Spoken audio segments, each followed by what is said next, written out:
Hello and good afternoon, and welcome to Enlightened Radio's End of the Road program in Jefferson County, West Virginia, featuring some hipster geezers and road wallowers. Mike Diesel, John Case, Larry Bish, sometimes Mr. Bill from the farm, and the hound dog, sometimes the rooster, and sometimes some feathered friends from the neighborhood here out in the nearby country, ex-Irvia, West Virginia. And we do this on Wednesday mornings around 8 a.m., get up bright and early, and, man, we talk about what you do when you find yourself at the end of the road. First thing, however, we listen to the wolf who meets us there. And when he reached the last of the small dark juniper trees where the broad valley ran under the Animus peaks, he crouched quietly to steady his breath, and then raised himself slowly and looked out. They were running on the plain, harrying the antelope, and the antelope moved like phantoms in the snow, and circled and wheeled, and the dry powder blew about them in the cold moonlight, and their breath smoked palely in the cold as if they burned with some inner fire, and the wolves twisted and turned and leapt in a silence such that they seemed of another world entire. They moved down the valley and turned and moved far out on the plain until they were the smallest of figures in that dim whiteness, and then they disappeared. He was very cold. He waited. It was very still. He could see by his breath how the wind lay, and he watched his breath appear and vanish and appear and vanish constantly before him in the cold, and he waited a long time. Then he saw them coming, loping and twisting, dancing, tunneling their noses in the snow, loping and running and rising by twos in a standing dance, and running on again. There were 7 of them, and they passed within 20 feet of where he lay. He could see their almond eyes in the moonlight. He could hear their breath. He could feel the presence of their knowing that was electric in the air. They bunched and nuzzled and licked one another. Then they stopped. They stood with their ears cocked, some with one forefoot raised to their chest. They were looking at him. He did not breathe. They did not breathe. They stood. Then they turned and quietly trotted on. When he got back to the house, Boyd was awake, but he didn't tell him where he'd been or what he'd seen. He never told anybody. Is that somebody trying to come in here? I don't know what's. Still have that echo, or? No, I'm just trying to find out what the hell. Oh, there's the picture. I get confused because the picture on YouTube is the same, but I froze the recording, so it's not. I mean, the player. All right, but we are streaming. We are streaming live on YouTube. I think we have 26. I think we have 26 deaths in the state of West Virginia. I'm not certain how many of those are Berkeley and Jefferson, but our numbers are not good. Actually, we're on the better side in terms of increases than well, John, don't you think that's because we don't have any testing? It could be. I think a lot of states start off saying, we're on the good side. Let's go ahead and open up, like Georgia and South Carolina. Let's open right up, see what happens. Let's see, we got... those states are going to kill a lot of people, man. I think that it's a foregone... Look at North Dakota. That this is the plague year. Okay, come on. I don't think there's any question about it. Hold on. And they keep reporting that wildlife is now coming back stronger, and air pollution has plummeted. Sure. So it's like it's like the rebirth of capitalism amongst the animal world. Yeah, hey, I think Mother Nature and the animals. Yeah, they were like, Mother Nature was like, you know what? Let me show you what I can do. Yeah, right. In case you were wondering who is in charge, you're not. You think the overpopulation theories of the racists are about to, bloom again? I would imagine so. I see these kind of, that's right up there with the, you see some kind of that has a fancy label on it that looks like it's supposed to be journalism, and you read it and it's just absolute bullshit about putting chips in people's bloodstreams and crap like that. It's just, look, stay home. Now this is not a large percentage of people that are protesting. It's not, but it's still too many. No, I agree with that. But and who were those guys planning on shooting? I don't know. The reality is those guys that showed up at the Capitol, I believe, in Michigan, should have all been arrested. Amen to that. Carrying those kind of weapons to it's a threat. That's just bullshit. You should go to jail. The whole purpose is intimidation. Oh, wow. Yeah, okay. Funded by people like, what's his name? Rob Little. Is he Rob Little? And then Betsy DeVos. Yeah, those people. All those people that should be in jail. They're fucking crazy, man. Well, but here's, one thing that I'm sure is true. I mean, this is just elementary economics, which says that if you put a $20 bill on the sidewalk, it won't stay there very long. And, and the other corollary of that is, of course, is that when people run out of cash, they will leave their homes. They will. Even we were talking about this thing he's going to sign today or tomorrow, and it may put an infusion of cash in some of the hospitals, some of the small businesses. I don't know. It's still going to take long, and it's still not enough. There's not enough. This has to be residual. You have to go over a period of time. This is going to be upwards near $7 trillion, and you got to think like that. You can't think like, let's see the cheapest way we can get out of this bullshit. Well, you can't think like that. That's number one. You can't think of the cheapest way. And if you think for 1 second, even the people that agree with you, if you think they're going to go back to work and not be affected, you're a freaking idiot. I don't think they do think that. The problem is that the only way you can do the scientific project here, which is to everybody stay at home, you wait until you do this massive testing so you can profile where the disease really is. And, that takes income on the part of the people you're telling to stay indoors, okay, because they got to eat. Right. Yeah, I know. I'm going to, in a few minutes, I'll begin to temper my language a little bit. I apologize if I've come off as vulgar, but I'm just. So I think these Michigan guys are getting in front of it. I think they know this, okay? They already know this. I mean, Trump knows what he's doing. He wants to have a high enough death count so he can keep his emergency powers.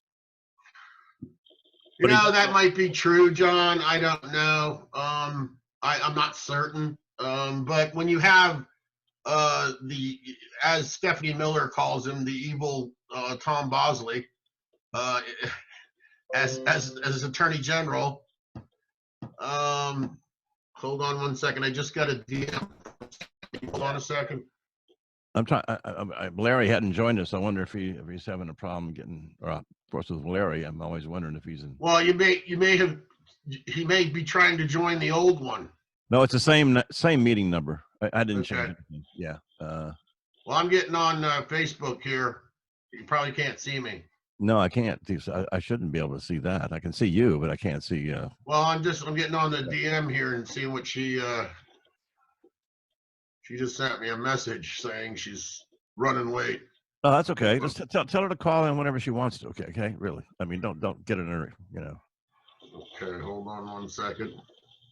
Because we got some stuff to cover here. Okay, running slightly behind, but we'll log on ASAP. All right. Okay.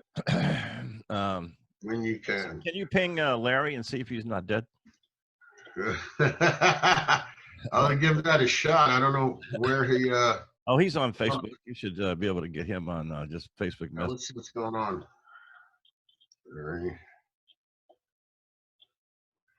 Here we do. We're doing. This is the welcome to the end of the road. By the way, damn it, it's Lawrence. Yeah, that's what it is. Yeah, he had to. Yeah, I think when he logged back into Facebook or something, or I don't know. I can't find him on here, dude. LAWR. Okay. I got him. I found him. Tell him he's late. Late for a very important date. You are late. You're late for a very important date. You're late. What's up, buddy? Okay, there he is. Hold on. All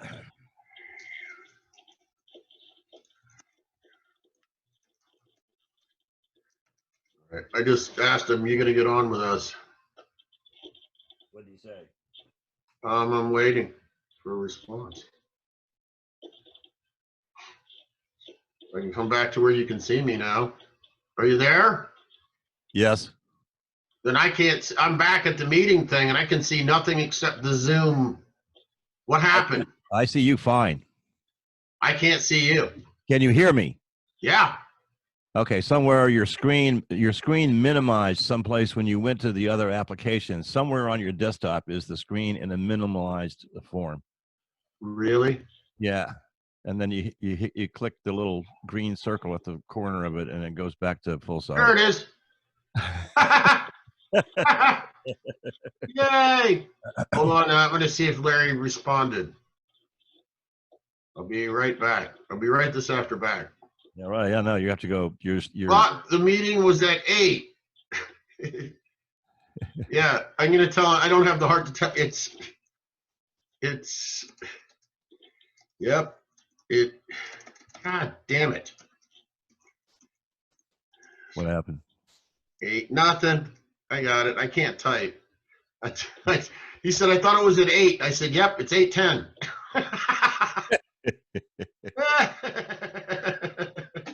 That's okay. We're starting late too. Yeah, he should be coming in any second. No, I mean, we're not like CBS, right? I mean, it's not like we have a $20 million program coming. We got nothing. Yeah, we got nothing. Anyway. We got shoestrings and applesauce. So, I mean, the applesauce is getting thin, right? Yes, it is. I thinned it out again. Yet it has to last another 2 days. Oh man, we'll call it thin soup. That'll be the new like my blood pressure medication. I got to make it last. The soup for the new depression be the thin soup. You know, who has the thinnest soup? May I have some more, please, sir? More. Here's some instant water. Just add water. Isn't that a Stephen Wright joke? You know? I think it might be. Yeah. Now hold on 1 second. I see what he's saying here. I've been trying to join. Okay, I bet you didn't send it to him, did you? Yes, I did. The second one? Yeah, I just said I'll send him another one right now. Okay. John is sending. No, he's here. Oh, there you go. All right, cool. Now you're in. Now you're in. Now you're in. Hey, Larry. There you are. Sorry, Larry. We're going to have a restart. Oh, he's still waiting for his connection to get. Hi, everybody, and welcome to the end of the road. Yeah, I told you it was the end of the road, man. You know, we thought Larry had dropped off for a second, you know, and this show runs with a technical expertise never before seen by humankind. Luckily. My hair is so long that I had to use a pomade this morning. I cut mine again. I did. This time I had a mirror. Last time I didn't have a mirror. This time I had a mirror. Well, my son brought over a small lawnmower. I might try that, you know. A push one? A push mower? Yeah, because we have some little nooks and crannies now that. Oh, I totally get it, man. I need a push mower now, and my little Peewee Briggs and Stratton will not start. Oh no. Yeah. Oh, there he is. Okay, he's got. Okay. So. Got the hat on. Oh, he's got the hat on. He's got the Bernie hat on. That's right, the Bernie. Thank you, Larry. Larry, I appreciate it. It works out great. I read an article that Bernie wrote. Big in Atlantic. He got it. And it's short. It's exactly the same thing he's been saying for 5-10 years. You know, exactly. 40, he just wrote it down. You know, call it an article. And he's a phenomenal dude. But you know, it's funny how, although people, I do hear people saying, "Where is Joe?" And I read an article. I don't think it was I think it was the New Yorker article that explained why we shouldn't worry about where's Joe? He's plotting some 93% of Democrats support Joe Biden. Yeah, I know. Yeah, he knows what he's doing. But I mean, we have the high profile is going to the governors right now. Right. It has to, though. I mean, the oxygen, they have to be given literally oxygen, but above and beyond that, somebody like Governor Cuomo has to be able to present his message out there, because if you look, AOC's district in New York is the worst district on the planet for the death rate. It's still bad. It's still really bad. People are dying. I know. I've been reading her. Every 3 minutes somebody dies of this shit. Yeah, that's true. What do you think? What do you think of the protests? I don't think they're as big as the media is making them out to be. I think they're AstroTurf bullshit. Yeah, well, the Nazi Party was pretty small. Yeah, I know. They weren't. But they're giving them. I think they're giving them too much oxygen. I don't think there's enough of them. And I do, as I said to this earlier on our pre-show with John, I think the guys that came to the State House in Michigan with the big weapons, I think they should all have been arrested. Yeah. Well, I don't think that's a threat. I think when you have armed thugs, going around intimidating things, that's a. I don't care. Sure, it looks small, but having it happen with impunity is a bad deal in my opinion. Here's my question, John and Larry. What if that whole group was all African Americans? Yeah, I think that too.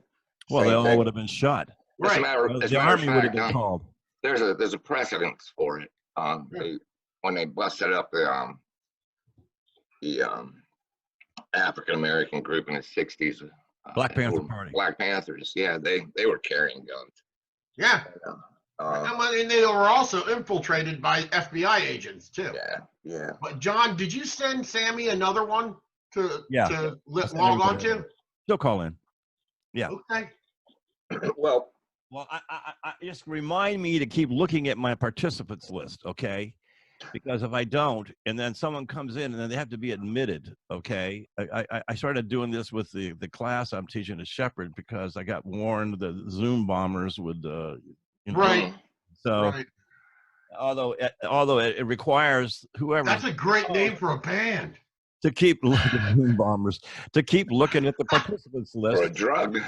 Yeah, so otherwise, like Larry had dialed in, and I finally, I'm also blind, right? I was calling, there he is, I should mention that the email I got said that I got the email at 7:20, and that the meeting was in progress. And that's true. I send it out whenever I tune in. Okay, I just turn the meeting on so it's on when people dial in. Okay, and sure, I don't forget about it. Okay, yeah. So that's kind of why I was late. I wasn't sure. Oh, you sure you were already late and you'd just woken up? Yeah. Right. Oh shit, I missed it. What the hell? All right. Okay, we have to put a note in front of it. The meeting's in progress, but it doesn't start. The application's running, but it doesn't start till. And nobody needs to wonder why we call this show the end of the road. The wilderness is ahead, man. That's all there is to it. It's just nothing there, but straight line is the white line. This is the name of a rap group that's actually pretty good. End of the road, right? Have you ever heard? Yeah, it is. That's a good name. Yeah. They're actually pretty good. I found that out because I was looking for images to put on the. They know Jay-Z though, fella. And I don't know who's in it. I've heard of them, and I hadn't really ever listened to them until like about half hour before I sat down here. Okay, because I was looking for an image for the web post. Okay, I've noticed that people pay more attention to web posts that have an image with them, especially on Facebook and these other things, than they do if there's no image. Okay, so. What about that scene in what was the oh gosh, I'm gonna think of it in a second. Brad Pitt was in the movie. It was like his first movie. Well, this is a geezer show for sure. Thelma and Louise. Oh, Thelma and The Louise. car Oh, right. shoots off, and Yeah. as the car's flying through the air, that should be the image of the. That's true. Into the road. Yeah. Right. Yeah. Well, wasn't Evel Knievel going to try to do? He had a big publicity campaign about how he was going to, shoot himself over the canyon, but I don't think. Snake River Canyon. Oh, was it Snake River? Snake River Canyon. I think he made it. Yeah. Larry's off to get his coffee. Excuse me. I don't blame him. Vitamins. I'm going to call them his vitamins. My goodness, that's a required necessity in this environment. Is to. Man, it's good to see you guys. Good to see you, bro. You doing okay? Yeah, right. And for now, I mean. Yeah. For now, I was wondering what I was worried about your lawn tractor. I'm hoping you got that all. I did. I got that done, and I mowed the lawn. Yeah, there you go. And you also said there's nooks and crannies. Your son gave you that push mower, huh? Well, yeah, he gave. Yeah, I got to do it with a weed eater right now. I don't recommend that. He thinks I should get off the program right now, get in the truck, and haul that over to him so he can mow the lawn this morning before it rains. But it's not supposed to rain today. But I told him, well, no, that's right. Today is the day. Tomorrow's going to rain. Today's cool. It's just going to stay cool. Anyway, I said I can't come over until after the program, and he says, "Well, what kind of program?" But he's very contemptuous of, that there's any serious business going on, since he assumes that basically I'm just zoning out in my retirement and having, which is partly true. But although I want to tell you, the work at the Carol had a very intense day a couple of days ago. I mean, can't go into any details, but it's like. The work that's been going on remotely, you sometimes have to achieve difficult negotiations, but your tools of negotiations are now restricted to, phone calls and Zoom sessions, right? Yep.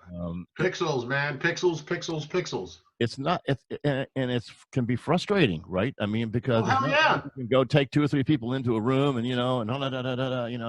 and deal with it person to person. It's harder. Yeah, I mean, it's kind of like me saying, okay, I just want to talk to Larry now. John, shut up. Well, actually, Zoom does give you the ability to do that. It's meeting rooms, and it's an. I know, but that's what I'm saying is how that other person must feel like. What did I do wrong? When you've got all kinds of people that are in some different departments and got some different agendas, etc. You're. Right. I mean, you want to be able to get your team or your sub team together, right, on the page, and if you can, and all that just my entire team is right in here, pal. That's schizophrenic, don't you? What? Yeah, right. Who said that? Be quiet. You snore. Pay the bills. Shut up. And Mike, that would be. You don't want to hear I hate you. Well. I think you could come up with an act, for the pandemic, Mike, that would be, I mean, your imagination is still intact, even if you're slowed down around the yard, whatever. But, that would be you could do something really profound here. It's just. Hey, if you're waiting for me to do something profound right now, man, I'm going to need something. Not right now. I'm not on but I'm just thinking about, your next show at, Aloysius down there downtown or whatever. Abolitionist. Yeah, abolitionist. Yeah, something like Abolitionist Ale. I don't know how they're doing. I do know we saw a post from Town Run, and they are not going to make it. Oh no, I figured that they were finished. Town Run is going to close. I think they were finished at the meltdown, if not before. Right. Right. I mean, it didn't help. That certainly didn't help. But I think his wife posted something that my wife read to me saying, "No, we're not going to survive." I mean, no, you can't. No one's going to you can't go to a restaurant. You got to close. You don't have any income. I mean, what the hell are you going to do, right? Do you think that these fault lines that are coming up indicate almost a greater problem? I mean, are we done for as a state? I mean, are we a failed state? I've seen that in print, and and found myself going, could be. Could be. It all depends on November, I think. I really don't see. I see the fault lines. I see have been there forever. The inequality is horrible. Yeah. The oligarchy's no way to run a country. The economy now falls off. That was, I think, shielding us from other issues in our society that are broken. What could have done us in a long time ago. Yeah. Right. Yeah. I mean, I think, Larry, you're onto something. I think you're really onto something in that this COVID-19 has exposed just how many weak links there are in this system and what it means to just be in our society, just be profit oriented. Yeah. At every turn, all you are is a profit machine. That's all you want to do. And that doesn't bode well for human cost. That doesn't bode well for trying to successfully deter this thing. Because you have these hospitals. I mean, hell, you had hospitals closed down all over the place that now got to open back up again. Who the hell's going to pay for that? It's changing. It's changing what we should look at as human capital. Yeah. And exposing what we have. I guess maybe Amazon should have paid some taxes. Maybe. Could be. Yeah, they lost money for 20 years. Oh, I know. Yeah. You know, I mean, it's one of the most astounding things, actually, that lots of money. I mean, and he was willing to hang in there with it. Yeah. When I was working in the tech industry, right? I mean, somehow Bezos kept the venture capital online, right? Who believed in the concept, right, of this internet marketplace, right? Right. And but it was very difficult. They started out with books because books were easy to get. Right. And there was another place in Arizona doing the same thing. Yeah, there were. I remember. And it turned out to be just a weird coincidence. That Bezos' determination. He's a little bit like Gates, okay, in that thing. I mean, they had an idea, right? And that they didn't give up on it. All right. Look what happened to MySpace. Yeah. You had MySpace and Facebook. Yeah. So MySpace just got crushed. Some of them get highly motivated and. So what were you going to say, John? What were you saying? Well, I mean, the problem with it's like this conversation that took place between Thomas Piketty, I actually, and Bill Gates, okay, which was related to us at the American Economics Association by Piketty, who because Bill was very interested in Piketty's ideas, and especially the fact that he was a data guy, okay, and had kind of proved his case with more data than anybody had ever assembled. So Bill meets him at one of the they have a meeting, okay, and Bill says that he absolutely agrees with Piketty on income, that it should be taxed progressively, okay, but he asked us, but why tax the wealth? He says to Piketty. How they think, yeah. And says, why should I pay taxes? Why am I going to make a worse use of it than the government will? Okay, would the government ever have invented, done the PC thing? Okay, well, you don't know, but they didn't. Okay, and so you get in this kind of argument, right? And so Piketty makes fun of him though in the end, and he says, "But Bill," he says, "why don't we just not tax the billionaires at all?" I mean, if you know better than the public, then sure. Why go back to the income tax even? Okay, at that point, right? What do we need with government if we have billionaires? Well, there's a problem of scale. The enterprises you need to serve, 6 billion people and make it be able to ship, I wasn't serious. I don't know if you got along those same lines of Piketty. I don't know if you guys have ever read anything by Hanauer. No, that Nick sounds Hanauer. like the manufacturer of an old coffee pot I used to have. He's a billionaire, and he talks about how he bought like 2 pair of pants last year. Yeah, frugal. You know, but he also talks about the fact that torches and pitchforks are coming for you. Well, here's that guy.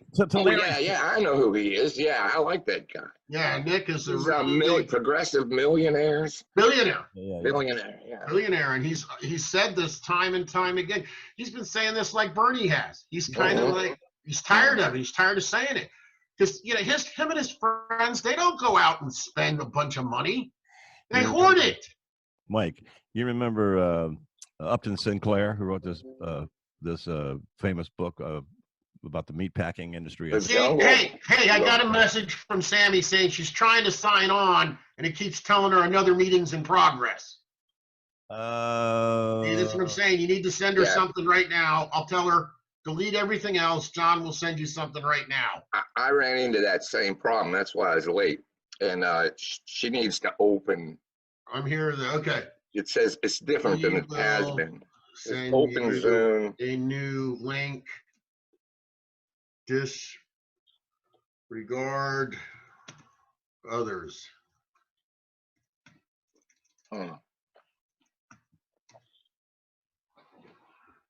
There.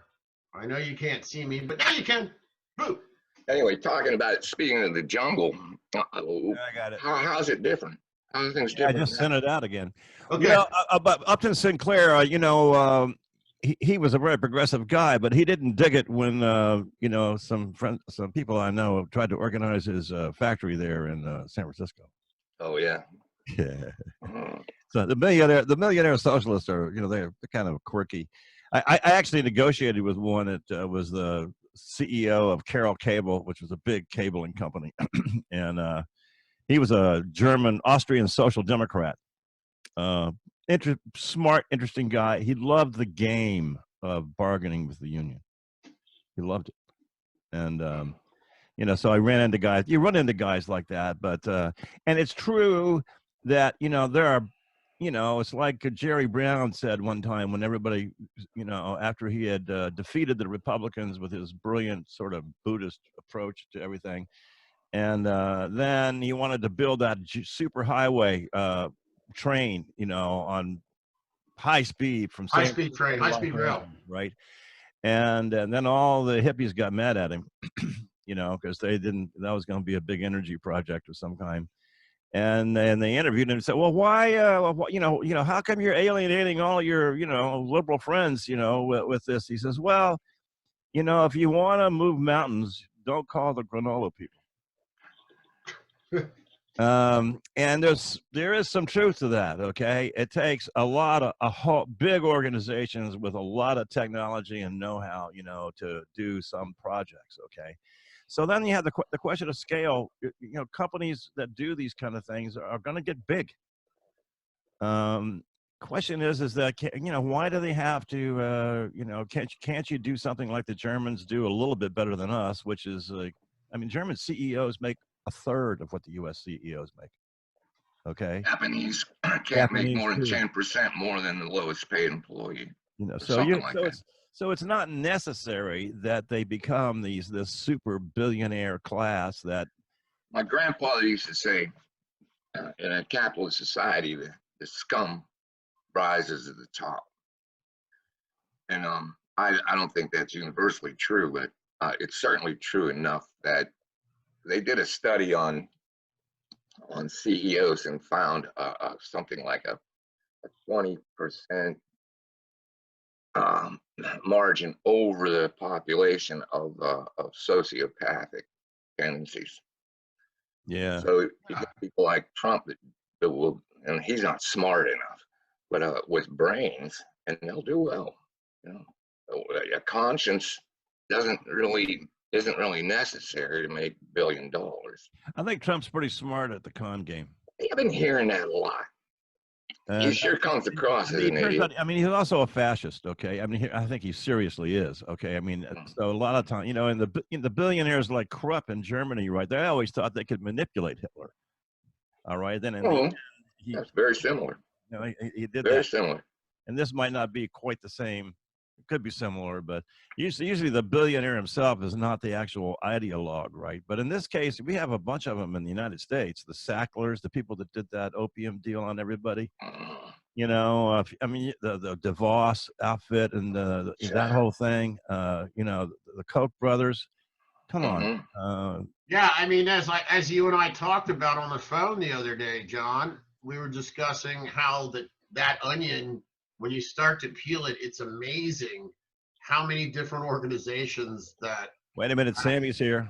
Oh, hey, Sammy. That the. I want you to tell me I had to admit her.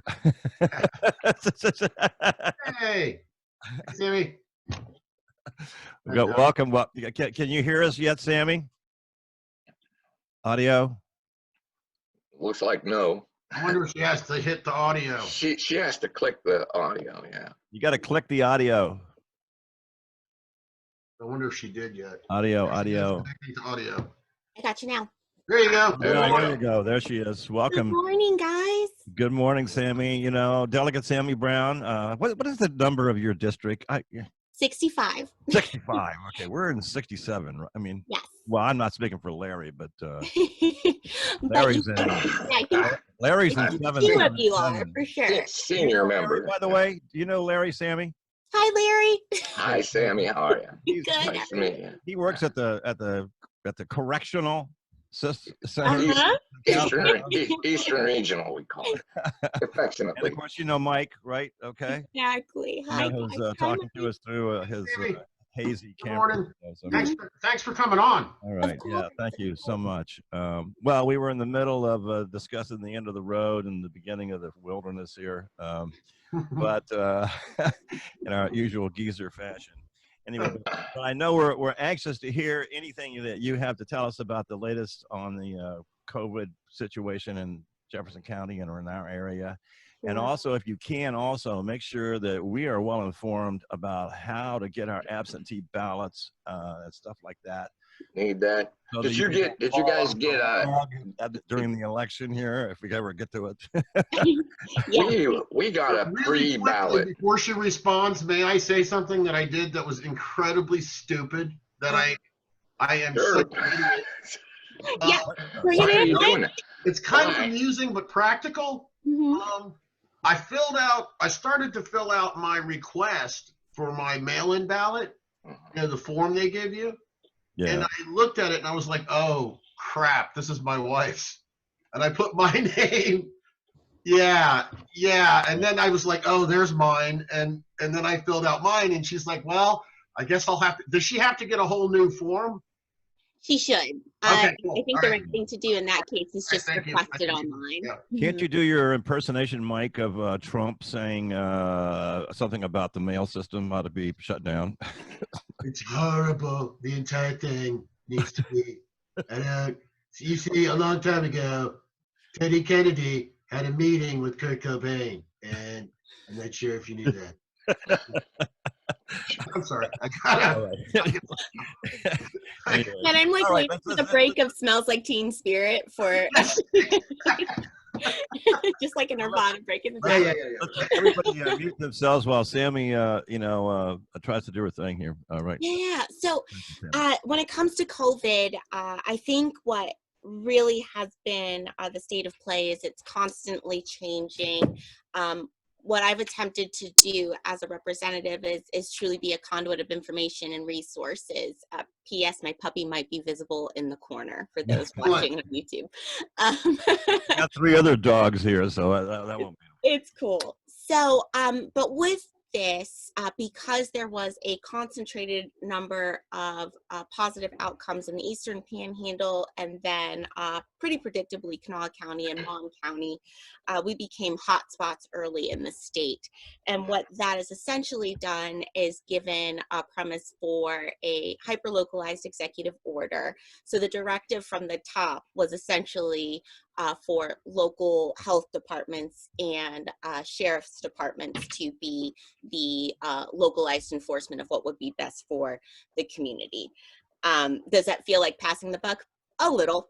So, but what that's done then is, in our case in Jefferson County, the health department issued an additional statement of what that would look like, which has essentially scaled back core groups to being less than 5. Of course, the CDC regulations for social distancing.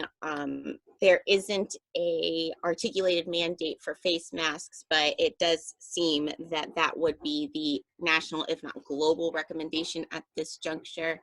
And then we also have a number of stipulations on what constitutes as an essential business or essential worker, which I don't know if you've heard, but I've embroiled myself in a bit of a controversy in that one. So that's really the state of play right now. As of yesterday, and let me pull up the data because I obviously want to make sure that I'm giving you the most up-to-date information. Yesterday's fatalities were up to 26. Schools have now been closed for the rest of the year, which was really a recommendation from a number of us, but definitely a call out for those of us in the House. We can't have a double standard of pushing the primary back, but then attempting to put children in even more close quarters to come back to public schools. So that is now a statewide mandate, not necessarily affecting those of us in Jefferson County. Our superintendent had made that call and a transition to remote learning pretty early on. The National Guard has now been deployed, particularly in hotspots, but we're now scaling to hyper-localized locations. I have mixed feelings about this, in particular because of the grounding in bias as to who the patient or susceptible victim, if you will, of COVID would be. And then to not put too fine of a point on it, then DHHR has now been in charge of what it would look like for the database structure, so the fatalities, the positive outcomes, and how many folks are actually seeking treatment as opposed to how many folks have been tested. So that is now housed in DHHR, which then gets reported out on a daily basis. I call that JJ Daily. I do report that out for my followers here, not only in Jefferson County, but apparently now statewide. So it's kind of positioned itself to be the Jim Justice Cliff Notes, if you will, so that we can decipher what. I love the kids. I love them. I love them children. I love the kids. I love them. So that said, there's a number of feelings that I could really convey on a personal level, having been someone that had known an individual that passed away due to COVID, a number of friends and family that are working in the healthcare industry. So of course they're relaying those stories back to me on what it looks like in the front lines. And, I'm often of mixed schools of thought of whether I should convey those stories in graphic detail, because I do feel that part of my job as an elected is to protect my constituents, and that means everything from laws that will essentially keep them safe to keeping them calm in the face of crisis. And with so many conflicting messages from the federal government and our state government, I know a lot of families are really, they're feeling that additional anxiety, and it's only amplified by the fact of we're not sure which way is up at this point. And often I feel that there are folks that absolutely need that reality check. We definitely have a mass population across the country that are very much, I'll call them COVID deniers at this point, and that concerns me. But then also I want to be able to keep some sort of a constant for our folks in order to really stay the course and really focus on how we can beat this thing back. That said, it does concern me the way that we're conveying what COVID is and what the duration of this potentially could be. I think, well, you gentlemen do know this, that the Spanish flu spanned almost 3 years. It went from, I believe it was January 1918 to December 1920. So that was a long duration of time, whereas in the state of West Virginia, and even some implication from the very top in our federal government, that will open up in just a week's time. And I cannot, I would be remiss if I did not state this. There is absolutely no way in the state of West Virginia, in the United States, that when we've had far less resources, when we've not had the same amount of PPEs, when we have certainly not exercised the same measures of social distancing, if you will, that has happened in other parts of the globe, that we would outpace them in somehow getting through this thing. So we're going to have to very much really have a gut check on what this looks like to be responsible in a quote unquote COVID era. And that ranges from what are we going to do in our education system to are we scaling PPEs? Have we opened up enough testing locations, and who we're turning away? Early on in the Eastern Panhandle, I can tell you of a number of cases where they may have gotten to either of the Berkeley County, Martinsburg locations, or to us in Jefferson County at Jefferson Memorial, or they went out of state because they were seen a little more expeditiously. So they went to Sammi. Maryland or Virginia. Mm-hmm. If people run out of cash, Mm-hmm. they're going to leave their homes, or a bunch of them are. Okay. Yeah. So the question is, in order to carry out, the plan that seems to be the most scientific, okay, Sure. People got to maintain income somehow, and so there is I know that getting a bunch of people with AK-47s or whatever out in front of the church is a provocation, Right. a serious one. I mean, they should be arrested. Okay, but not just at the church, John, but at the State House. Yeah, no, I use that as a metaphor for a place that couldn't be. Okay, and but never mind that. Okay, that's probably somebody, some evil plotter figuring out how to get in front of what is going to be one of the real grassroots effects of continued staying indoors, but no money. Okay, how much money? And so how do you got any brilliant ideas on that one? Well, the most brilliant idea, I suppose, is that it was never realistic or feasible. Say hi, buddy. To have a one-time stimulus. That's simply not realistic, or even remotely to scale to what it would mean to have quality of life or a living wage. So first and foremost, thanks for the $1,200, but I haven't received it yet. Yeah. Yeah, my wife and I don't. My brother got his last week. Him and his wife both work, and God bless her, Megan. Thank you. She's a nurse, an ER nurse or a surgical nurse at Culpeper Hospital. So he works, and he was grateful for it. Right.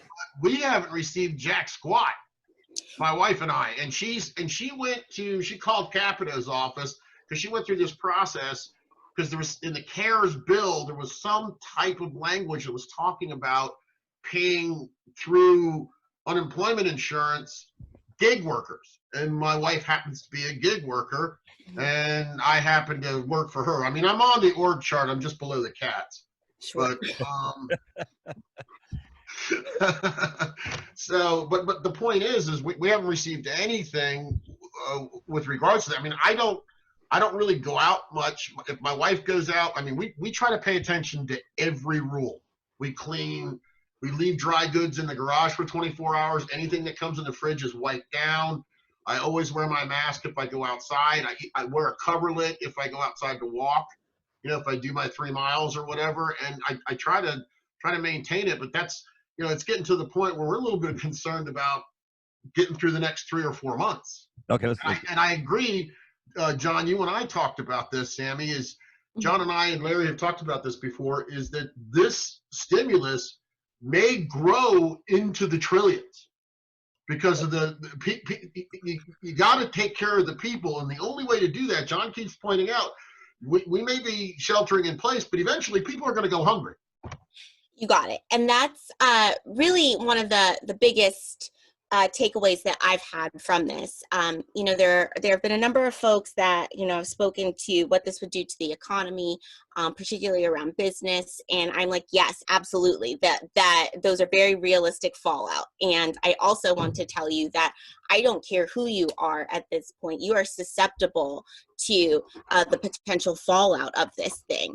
But that also goes to tell you some of the very real systematic issues that we've had all along. COVID very much exposed the underbelly of what has been going on in America. So that being said, we were not prepared, and we should have been. And particularly in the state of West Virginia, we attempted to amend the budget to have a pocket of funds specifically around COVID preventative measures and COVID relief. And we were laughed at.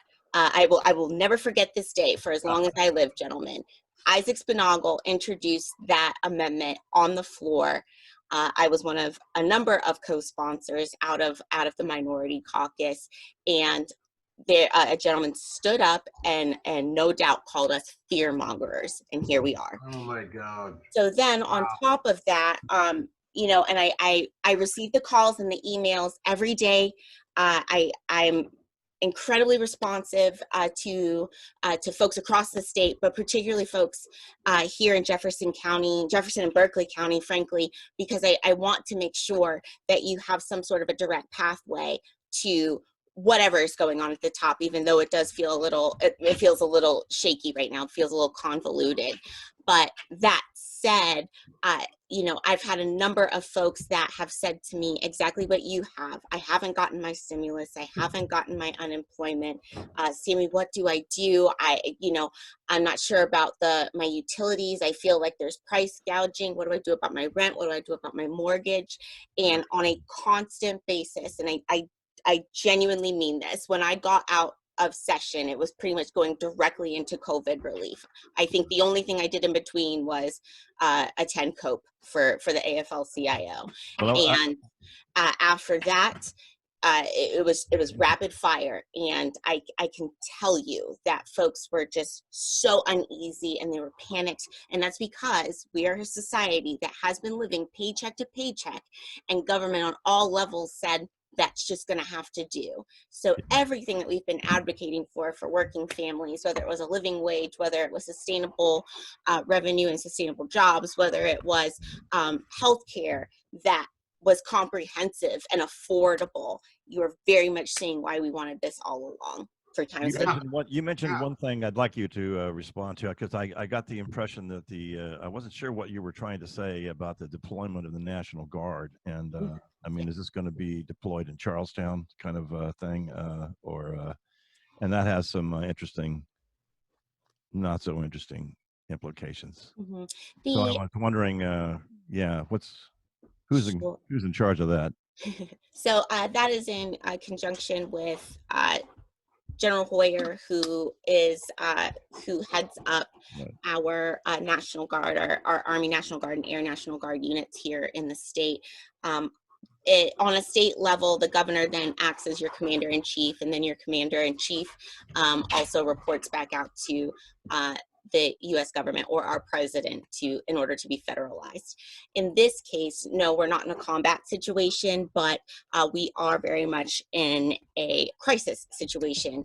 And that being said, when there is a deployment, it's often kind of regarded as maybe an enforcement measure. That's not necessarily the case. For this one, there's been a number of capacities, whether it was to support healthcare individuals, to go in to support essential workers, which at this point would generally be around retail and food, to make sure that they are well prepared with sanitation, practices. There have been a number of individuals that were deployed to support Workforce West Virginia, so we could dispense with those unemployment benefits. And then we also have our feeding programs for the impoverished. So that's a number of capacities in which our units have been deployed, if you will. And how many are deployed here? Mm-hmm. And then, you know how many? To Jefferson County, I do not have a specific number. For statewide, we now are up into the 350 range, I believe. Right.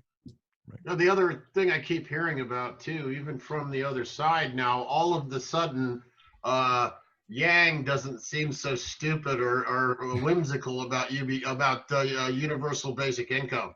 Right, and that's far-fetched now, does it? And see, these concepts that felt so foreign, and I don't have a better term for it, to folks, where, you know, they really wrote it off as quote unquote socialism or whatever the case may be. They laughed at us. But, you know, are these really far-fetched ideas? Because you just had to do it. You just had to work that into your system. They say every idea of that sort, when it comes to fruition and works beautifully, was far-fetched and ridiculous at some point. Got it. Until it happens, it's crazy. But I'll tell you, I watched the Democratic Socialists now, is what I'm trying to say. Let Larry finish. We watched. We held our nose and watched Fox News yesterday. And if you do that, you'll get a more sober look at potential problems and violence, actually, because they've got huge following and they've got no interest in anything like socialism or any kind of social program. Of course, it's the common cold, everybody. Tucker Carlson. Little Rush Limbaugh. I think big institutional changes take place when the old ones break. Okay, I mean, that's people. The old ones are breaking. Yeah, they are breaking. When it collapses, like the private health insurance is kind of doing right now a little bit, you know. Then everybody says, "Oh, gee, we have to fix it," and there's nobody big enough around to fix it except federal government. Okay, so really, that's and then you end up, oh, gee, well, I guess we had to do it. Okay. I mean, when he had all the old people that couldn't make the move from the farm to the city and work in factories in the 30s, I mean, if you didn't have Social Security, what were you going to do with grandma? Right. And a lot of that right now, when we're having these conversations, and they're really self-effacing conversations, because, you know, we're very much a part of that system. You know, have we made the real changes that we've needed to do? And then me, you know, having now been elected, this is my first full term, 2 years in, and you're trying to push back on some of these systems that you know are failing communities and failing your people, but are we really moving forward? And the honest answer is we didn't get nearly as much as what we've needed for people to not only prepare for this, but just to maintain quality of life. Prior to COVID, folks were struggling then. So we're, you know, when it comes now to how are we going to implement and how are we going to really recover as an economy, as a community, after this is all said and done, well, I think folks need to stop pushing this off into an after. It's how are we going to do this rapid action now in crisis? Because like I said, it is impossible to believe that this is going to cycle through in just a matter of weeks when we have history and that we're going to go on as always. Right. You know, I think that you can look at major system faults, and one is our election system. How we vote. You know, my vote doesn't count because I live in a red state. Practically. I don't know about that. I think every vote counts, but well, it doesn't. It's not a balanced. No, I see what you're saying. And George Packer has a good article. Oh, he's a great writer. Yeah. And you know, there are several other ways to do this. Proportional voting is my favorite. That's my favorite. But you know, any of you guys read How Democracies Die? Oh, I haven't.